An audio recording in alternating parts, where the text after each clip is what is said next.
Welcome to the Explainer. So, you've probably noticed the recent appeals from the Prime Minister, right? Asking us to work from home, maybe delay that foreign vacation, or hold off on buying gold. Now, on the surface, that just sounds like simple lifestyle advice. But the truth is, these requests aren't just polite suggestions. They are deeply, deeply tied to complex global economics and severe external shocks. Today, we're going to unpack the macro math behind your micro habits. Okay, let's look at our agenda for today. We'll be covering the cost of comfort, current account deficit math, the heavy price of oil, India's gold obsession, and finally, the Make in India solution. Let's get right to it. Have you ever stopped to wonder, how does your trip to Thailand or buying gold jewelry for a family wedding actually impact the whole country's economy? It turns out, especially during times of global uncertainty like the ongoing West Asia crisis, these seemingly small, everyday personal actions have a direct, measurable impact on the financial health of the entire nation. Starting off with Section 1, the cost of comfort, a pragmatic push for self-reliance.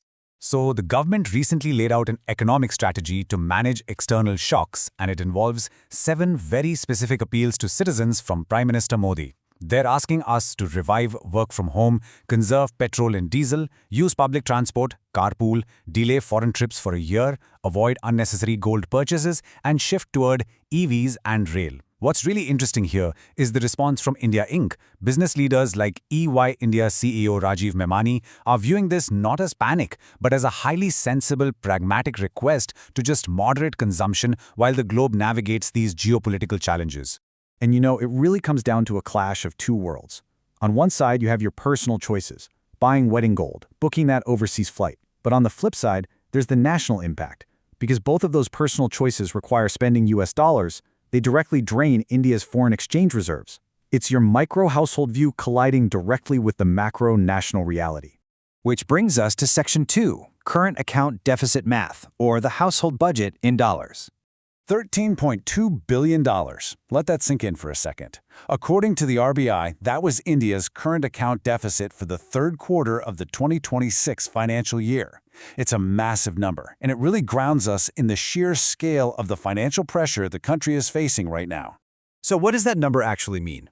Well, the current account deficit, or CAD, is basically the gap that happens when a country's total import bill is higher than what it earns from exports.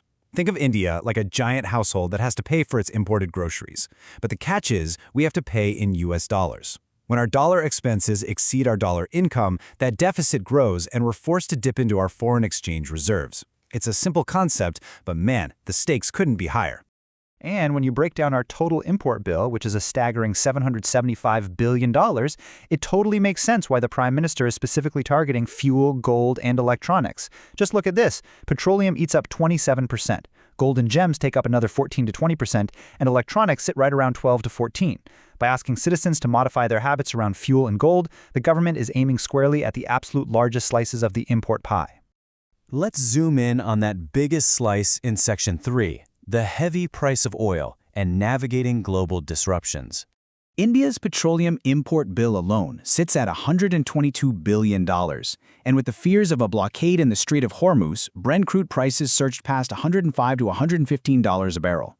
Combine that insane price shock with the harsh reality. India's import dependence for oil is over 90%. 90%. That kind of extreme dependence on a highly volatile, expensive commodity creates a massive economic vulnerability for the whole country. It's honestly a classic case of one step forward, two steps back. India successfully hit its 20% ethanol blending target in petrol, which is great. It saves an estimated $3 billion annually. But because our overall energy demand grew so incredibly fast, our total crude oil dependence still rose from 84% to over 90%. So that $3 billion in savings, completely swallowed up. This completely validates the urgent appeal to carpool and shift to EVs. When total demand skyrockets like that, incremental savings just aren't enough. Moving on to the second largest contributor to our deficit, Section 4, India's gold obsession, how tradition is draining reserves. $69 billion. That is the value of the gold India imported in just the 11 months between April and February. Because we buy this gold using foreign currency, an import bill of that magnitude places an incredibly heavy immediate pressure on the rupee, especially during times of global economic stress. Sunil Bharti Mittal, the chairman of Bharti Enterprises, really hit the nail on the head here. He said, we need to get away from this obsession of import of gold. Spend more here, put more capex here. There's a clear consensus among India's business leaders on this point. We have to shift away from discretionary, tradition-driven gold buying and instead focus on domestic capital expenditure, like building factories and infrastructure if we want the economy to remain stable. Now, analysts are realistic. They know cultural habits wrapped around weddings and festivals won't just vanish overnight. But the expectation is that consumers might naturally buy slightly lower quantities to adjust to higher prices and the overall economic climate. And here's the thing, even those tiny personal adjustments, when you add them all up, collectively help protect the nation's vital forex reserves. Let's see how this builds into the long-term strategy in Section 5, the Make in India solution, fixing the supply chain. If citizen austerity is our short-term shield, domestic manufacturing is the long-term sword. PM Modi highlighted this exact point at the Utkarsh Odisha Conclave, stating, "The country's rapid progress cannot rely solely on the export of raw materials. Value addition must happen here. India simply has to break the cycle of exporting cheap raw materials only to turn around and buy them back as expensive finished imports." So here is the actual blueprint for how value addition fixes the import bill. This is the ambitious Make in India import cut plan targeted for 2030. Expanding renewable energy aims to save $60 to $70 billion annually. The semiconductor mission looks to save $20 to $25 billion. Shifting to electric vehicles could slash $14 to $20 billion, and localizing defense manufacturing aims for $5 to $8 billion in savings. This is exactly how the country methodically chips away at that staggering $775 billion bill. But making this happen requires coordinated micro-actions from absolutely everyone. There's a massive $80 to $100 billion target for local manufacturing growth. Farmers are being asked to reduce imported chemical fertilizers by 50%.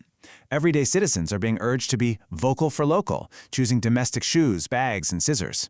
Plus, industries are directed to shift freight transport to electric rail. Once again, the daily choices of households and businesses are totally intertwined with the survival of the macroeconomy. So, I'm going to leave you with this.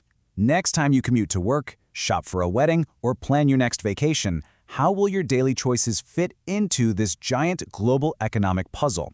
Because the numbers absolutely don't lie.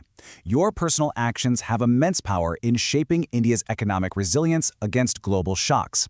Thank you so much for joining me for this explainer. Stay curious and keep learning.